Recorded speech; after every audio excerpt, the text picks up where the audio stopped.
I'm just really excited to talk with you. Yeah. Um, you live with rheumatoid arthritis, fibromyalgia, hypotension, beta thalassemia, borderline personality disorder, depression. Is that right? All those things? Yeah, those sound right. Man, it sounds like a lot when you put it on a list. Well, we one of the things that we want to do is give you an opportunity to kind of Sorry. what. Grab my puppy really quick. Yeah, you bet. It's okay, buddy.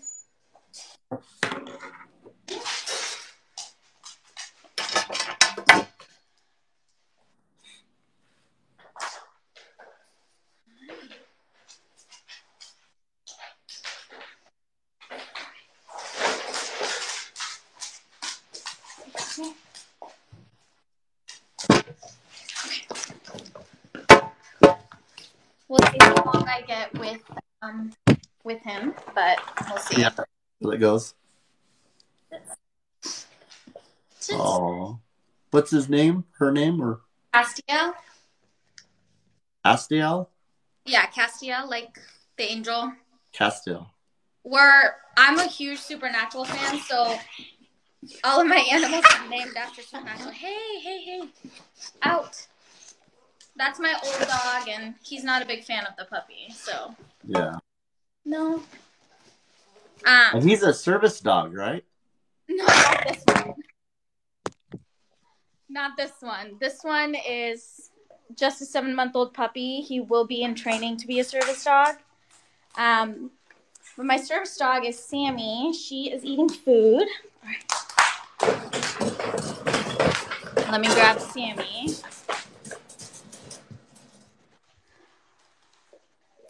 Let's see if I can enhance.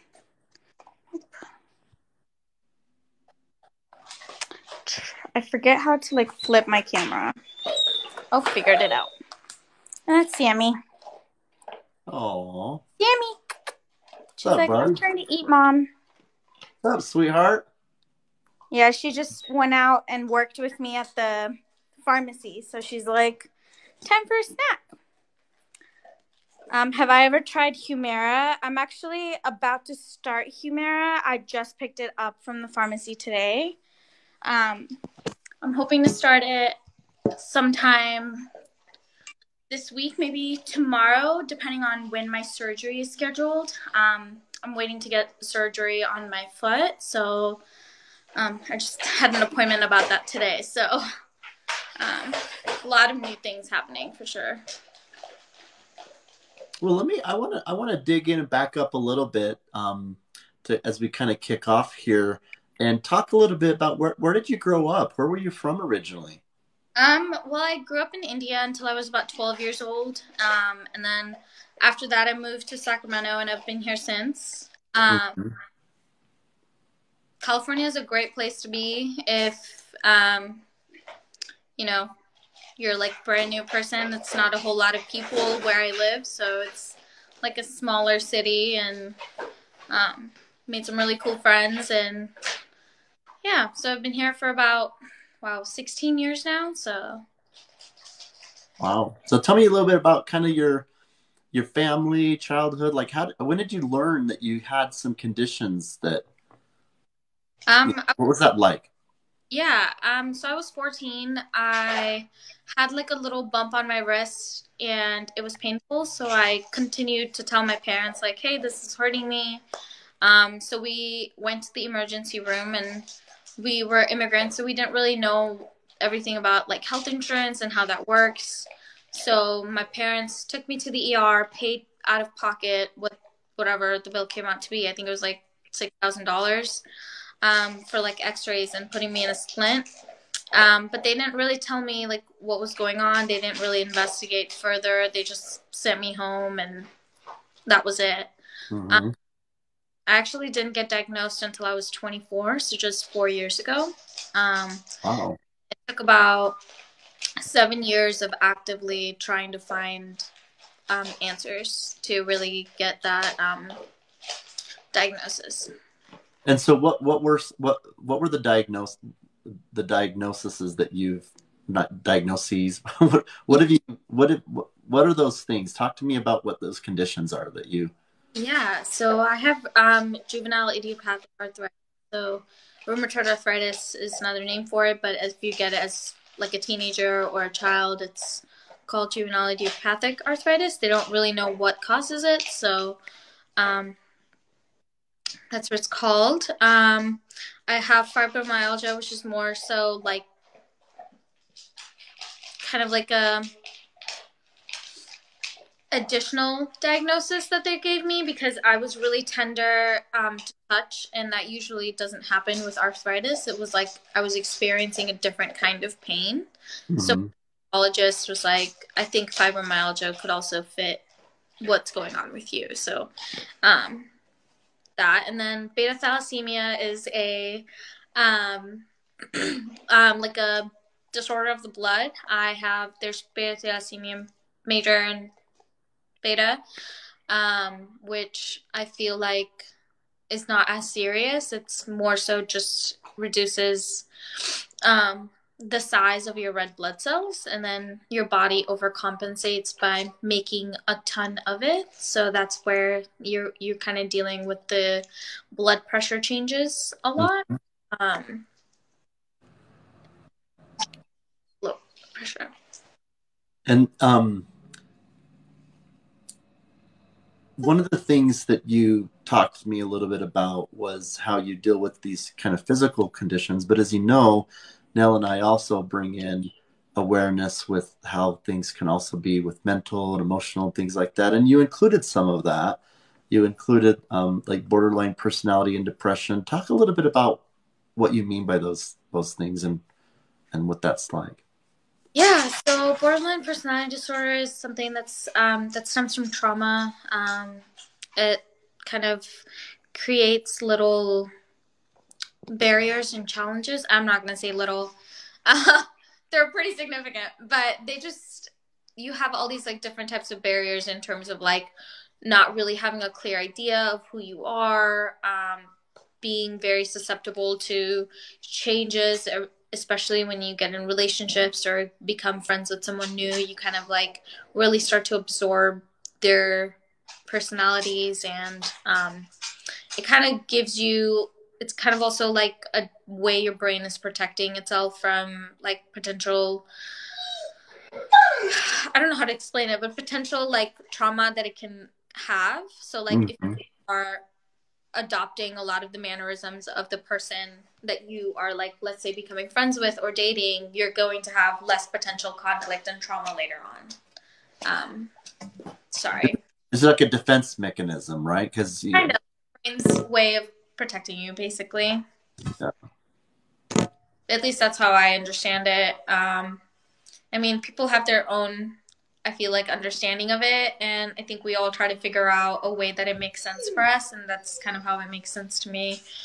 But yeah, I think it's just based out of the fact that I do have like complex traumas, and I've had a lot of them over the years. So definitely, I feel like also adds to whole like the autoimmune trigger. I feel like that obviously has impacted my autoimmune so much, where it's like gotten more active over the years as I've like processed it. I feel like the more trauma I process, the worse my autoimmune condition gets, because my brain is like, oh wow, like we're really not doing so well here. So I don't know. It's really interesting. Well, and then you said that it also ties into depression. It imagine all of these other things kind of make the depression worse that you're having to kind of cope with as well, right? Is that? Yeah, definitely. I mean, you're basically watching your body disappear in front of your eyes when you have a chronic condition. You don't have any control over it. You have to take it day by day. Like you can't make plans, and I think that's what is the biggest part for me, and what really triggers my depression is the fact that like I can't depend on my body to make plans. Like for example, um, with my partner, we planned all these trips and this really great, beautiful wedding that will happen in November. And now I find out that I need surgery before that. Um, so now it's like you can't really depend on your body to carry out the plans that you're making. It can be as simple as like, oh, now I have to bail on plans with my friends because I can't make it out tonight, or it's really just kind of like a cycle that you go through, and it really comes down to accepting that, like, that part of life, or like healing in terms of having good mental health. Like, it's not a linear process. Like, you'll be great some days, not so great other days, and that's just how it goes, and that's okay. And trauma, I know, um, plays a big part in the pain that people that already have chronic pain, and sometimes the past traumas, I've heard people share some things, others, we talk about how even though it's been a healthy and constructive thing as people share more and open up more, increasing awareness, things like that. That doesn't mean that there's not an appropriate place for privacy with things that are day to day or what they've gone through. So taking that into account, is there anything about what you're talking about in terms of past traumas that you want to share about what those things were, and how that's made things more challenging for you? Yeah, I don't mind at all. I had an eating disorder when I was in high school, and I think that was like a huge piece. And like when you immigrate, like that's trauma in and of itself. You're leaving your entire life behind, and um, coming to this new country where you don't know anyone. You speak the language. I knew English. I went to an English school, so that wasn't so much of a barrier for me, but I obviously sounded a lot different. I didn't sound like any of my peers, and the way I said things were different. So there was a lot of bullying, and I feel like that was huge Mm-hmm. for my teenage brain to handle. Um, and I feel like that probably was a big reason why I got rheumatoid arthritis when I did, is because my brain was just going through so much. And when it's in that place where it's like fight or flight, it's going to do what it does, and apparently my body decided to fight itself. So it's just kind of like your autoimmune diseases are so often linked to your trauma, and that's something that I feel like not a whole lot of people are aware and would like to accept, I think. Mm-hmm. What do you mean by autoimmune disease? What would you? Yeah, so what I have, rheumatoid arthritis, is an autoimmune disease. So my immune system basically attacks its joints and organs.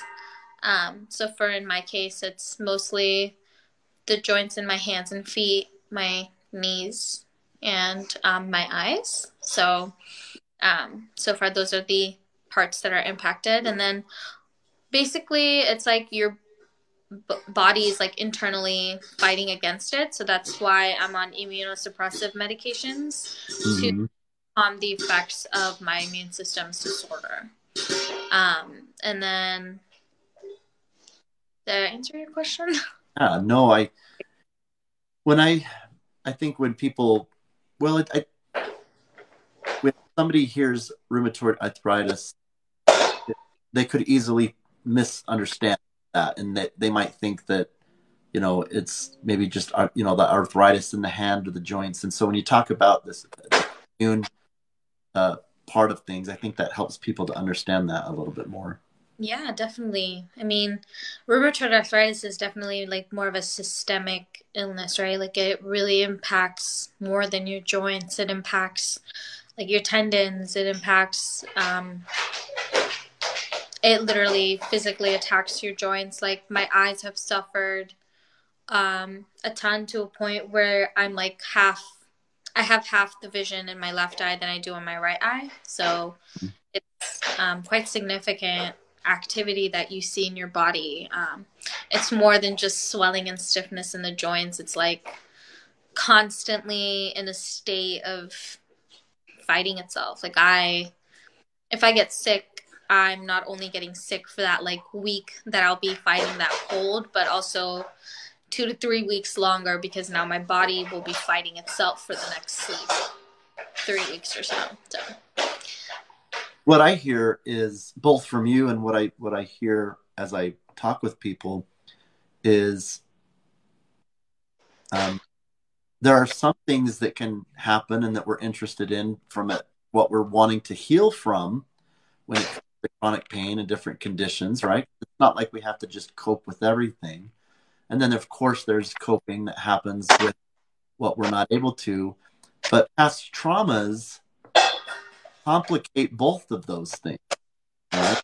It kind of gets in the way of, systems, whether that's nervous system or, if it's physical trauma or whatever, it gets in the way of not only healing that can happen, but it also just makes things more difficult to cope. I mean, does that ring true for you too? Yeah, definitely. I think traumas make it so like your brain doesn't want to function, right? Like your brain wants to shut down and protect itself, because that's what the bottom line is. Bottom line is survival, and your brain will turn off to protect itself if that's where your brain thinks is going to be the safest for it.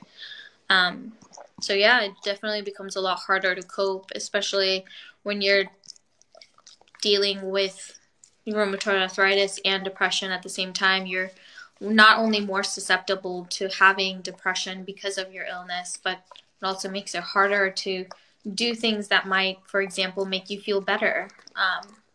For me, going on hikes is huge for when I'm depressed, but can't go on hikes. So I can't even go on a walk around the block with my dogs. So it's not like the way you can cope definitely changes over time when you have a chronic condition. Like you have to figure out new ways to kind of make it work for you. What does that look like? What's that day-to-day life look like for you? Right now I'm not working because it just got too much. I was working 2 jobs and living on my own, and I loved it, but I just couldn't sustain it. So I quit my jobs. I am now back in my parents' house, which always sucks. But like I need the surgery, and I can't expect my partner to take 3 months off of his life in Houston and stay with me, right? Like I would love that, and he would love it too. He would want in a heartbeat do it, but it's just not something that's possible because we all have to work and do things that like this world requires of us. So yeah, so right now, day to day, I spend a lot of time on my couch. I train my dogs as much as I can, probably not as much as I would like. Take a lot of naps because my medications make me really tired. Yeah, I'm honestly, I wish I was doing a lot more productive things with my time that I have off, but it's just, I think rest is productive enough for now, so. Well, Nell, she is a big advocate to helping change minds, and that even if you're in your bed, there that you can do for other people. With the heart that you have in terms of, loving people and wanting to help them once with what they're going through. What are some of those things that you have been able to find where you're still able to do for others? Oh, like social media, 100%. There's nothing, like it's done so much for me. I've found friends in like the darkest time of my life where I really thought I was alone in this. Because when you first get diagnosed with your condition, you naturally go on like Facebook and Instagram and you try to find supports. And back when this happened 5 years ago, I found all these support groups, but they weren't people like me. So when I started sharing my story on Instagram, I found all these different people that are like me, and they're like my age. Now, they're getting married, having babies, and I'm like, oh my gosh, that's going to be me in a couple years. So it's like, it's nice to have people kind of going through the same thing with you.